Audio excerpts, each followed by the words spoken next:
ഇപ്പോൾ നമ്മളോട് ചേരുന്നത് തലശ്ശേരി അതിരൂപതയുടെ ചാൻസലർ അച്ഛനാണ് നമ്മളോട് ചേരുന്നത്. അച്ഛാ, ഈ നിമിഷത്തിൽ അച്ഛൻ ജിൻസച്ചനെ കുറിച്ച് ഒന്ന് പങ്കുവെക്കാവോ?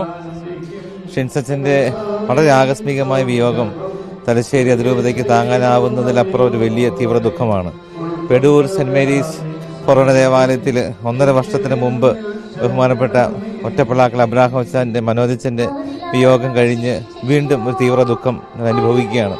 വളരെ മിടുക്കനായ, എല്ലാവർക്കും പ്രിയങ്കരനായ ഷിൻസച്ചൻ, 29 വയസ്സ് വരെ പ്രായം, വളരെ ചെറിയ പ്രായം, 3.5 വർഷമായിട്ടുള്ളൂ അച്ഛനായിട്ട്.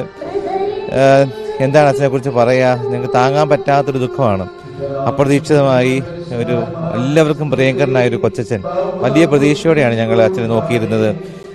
അച്ഛൻ്റെ ഒരു ഹജപാലന ശൈലി, എല്ലാവരോടും സ്നേഹത്തോടെ പെരുമാറുന്ന, എല്ലാവരെയും പുഞ്ചിരിച്ച് സ്വീകരിക്കുന്ന, നല്ലിടനായ ഈശോയുടെ സ്നേഹം എല്ലാവർക്കും പകർന്നു നൽകിയ മിടുക്കനായൊരു കൊച്ചച്ഛൻ.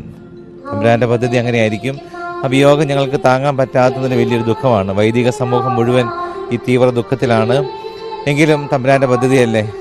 ഈ മരണത്തിൽ അതിരൂപത മുഴുവൻ സങ്കടപ്പെടുന്നു. തമ്പുരാന്റെ പക്കലേക്ക് പോയ ഷിൻസച്ചൻ തീർച്ചയായും സ്വർഗത്തിലിരുന്ന് ഞങ്ങൾക്ക് വേണ്ടി, രൂപതയ്ക്ക് വേണ്ടി പ്രാർത്ഥിക്കുന്നുണ്ടെന്ന് കുറച്ച് വിശ്വസിക്കുകയാണ്. അച്ഛൻ്റെ ഓർമ്മകൾക്ക് മുമ്പിൽ ആദരാഞ്ജലികൾ അർപ്പിക്കുന്നു.